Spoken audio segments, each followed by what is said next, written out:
चलिए एक बार फिर से आप सभी लोगों का स्वागत है। फिर से एक नए वीडियो के साथ आपके सामने हम लोग हाजिर हैं। जहां तक बैलेंसी की बात करते हैं तो बच्चों बैलेंसी हमेशा कंफ्यूज करता है लोगों को। दो बैलेंसी कैसे होता है, मर्क्यूरी का कितना होता है। कुछ ऐसे भी सब शेल हैं जो फील्ड होता है कंप्लीटली, उसके बाद भी इलेक्ट्रॉन को ट्रांसफर करता है। कुछ ऐसे भी हैं जो आपका हाफ फील्ड होता है, उसके बावजूद भी इलेक्ट्रॉन को ट्रांसफर नहीं करता है, और इस तरह से हम लोग को कंफ्यूजन क्रिएट करता है। इसी चीज को ध्यान में रखकर आज मर्क्यूरी का वैलेंसी हम लोग फाइंड करने वाले हैं। मर्क्यूरी का दो वैलेंसी होता है, ट्रांजिशन मेटल है। इसका अगर एटॉमिक नंबर की बात करेंगे तो एटॉमिक नंबर आपका 80 आता है। Electronic configuration 1s2, 2s2, 2p6, 3s2, 3p6, 4s2, 3d10, और इस तरह से आपका कंटिन्यू चलता जाता है 4f14, 5d10 और 6s2। ये कैसे होता है, अगर आपको इसमें दिक्कत है तो मेरा पुराना वीडियो देखिएगा। उस वीडियो में आपको सब कुछ बताया गया है कि कैसे हम लोग इलेक्ट्रॉनिक कन्फिग्रेशन करते हैं। अगर ये लेंदी लगता है तो एक दूसरा मेथड है। इस मेथड से हम लोग डायरेक्ट है जो किसी भी एलिमेंट का या एटम का इलेक्ट्रॉनिक कन्फिग्रेशन शॉर्टकट में निकाल सकते हैं। इतना लिखने के जगह पर हम लोग क्या करते हैं, डायरेक्ट हम लोग यहाँ पर नोबल गैस का 54 करते हैं, जिनॉन का, और बाकी 4f14, 5d10 और 6s2 करते हैं। कई जगह आपको ये पहले मिलेगा, ये बाद में मिलेगा, तो ये डिपेंड करता है एनर्जी लेवल के ऊपर। हम लोग एनर्जी लेवल की अभी बात नहीं कर रहे, हम लोग बैलेंसी की बात कर रहे हैं, इसलिए आउटर मोस्ट ऑर्बिट को हम क्या किए हैं, सबसे लास्ट में दिखा है। अब हम लोग दो वैलेंसी की बात करते हैं। तो दो वैलेंसी, पहली बात वैलेंसी कहते हैं किसको है, तो वैलेंसी का मतलब होता है combining capacity of an element is called valency.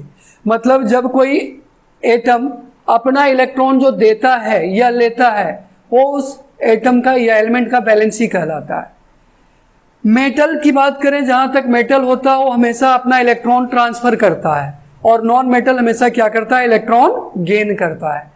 Mercury आपका मेटल है, ये अपने आउटर मोस्ट ऑर्बिट से क्या करता है, इलेक्ट्रॉन को ट्रांसफर करता है। मर्क्यूरी का दो एटॉमिक नंबर होता है, एक तो आपका 2 और दूसरा 1 होता है।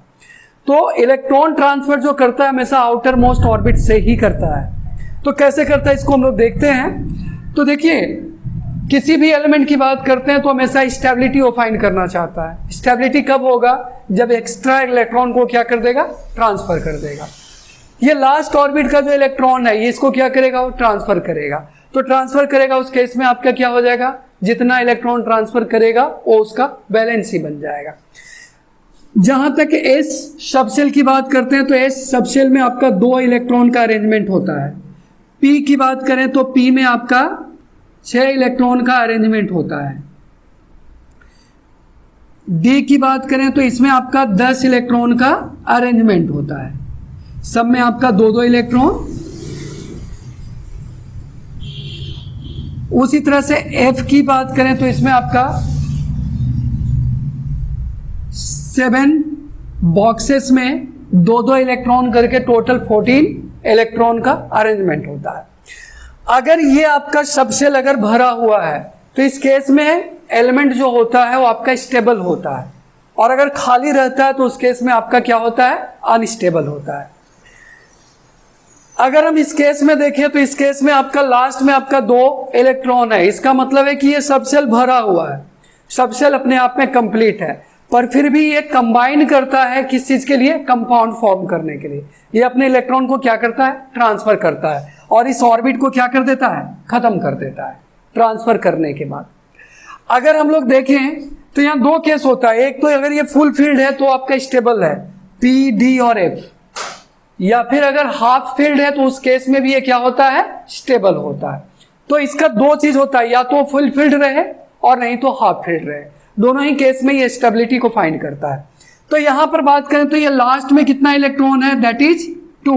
इसका मतलब कि इस केस में आपका Hg का वैलेंसी कितना हो जाएगा, 2+। ये 2 इलेक्ट्रॉन को क्या कर देगा, ट्रांसफर कर देगा। अब कुछ केसेस में क्या होता है कि यहां पर ये हाफ फील्ड बनता है। कौन, एस सबशेल। हाफ फील्ड मतलब कि इसके अंदर सिर्फ और सिर्फ 1 इलेक्ट्रॉन मेंटेन करता है, और 1 इलेक्ट्रॉन को क्या कर देता है, ट्रांसफर करता है।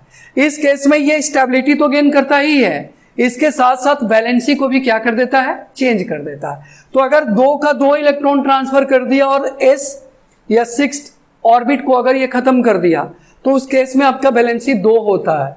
और अगर 1 इलेक्ट्रॉन को कंटेन किया और 1 इलेक्ट्रॉन को ट्रांसफर किया, उस केस में इसका वैलेंसी कितना हो जाता है, 1 हो जाता है। तो इस केस में अगर 1 इलेक्ट्रॉन को ट्रांसफर करता है तो इस केस में इसका इलेक्ट्रॉनिक कॉन्फ़िगरेशन होगा xe54, 4f14, 5d10 और ये 6s1 हो जाएगा।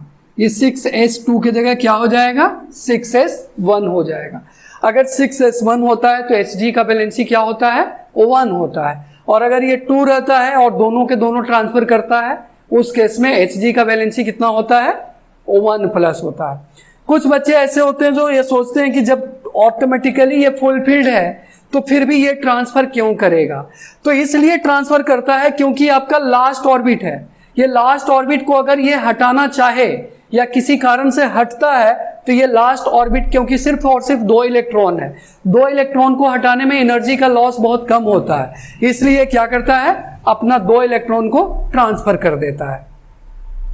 अगर इसका वैलेंसी 2 होता है तो इस केस में ये आपका जो कंपाउंड फॉर्म करेगा HgO, और अगर आपका वैलेंसी 1 होता है इस केस में आपका करेगा HgCl, ये आपका कंपाउंड फॉर्म करेगा।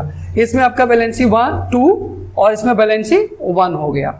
आई होप आपको समझ में आया होगा कि Hg का 2 वैलेंसी क्यों होता है। ये सारे के सारे सब शेल ऑटोमेटिकली फुलफिल्ड है, उसके बावजूद भी इलेक्ट्रॉन को ट्रांसफर क्यों करता है। अगर फिर भी किसी तरह का डाउट रहता है आप कमेंट कीजिएगा, मैं कमेंट में आपको इसका जवाब दूंगा।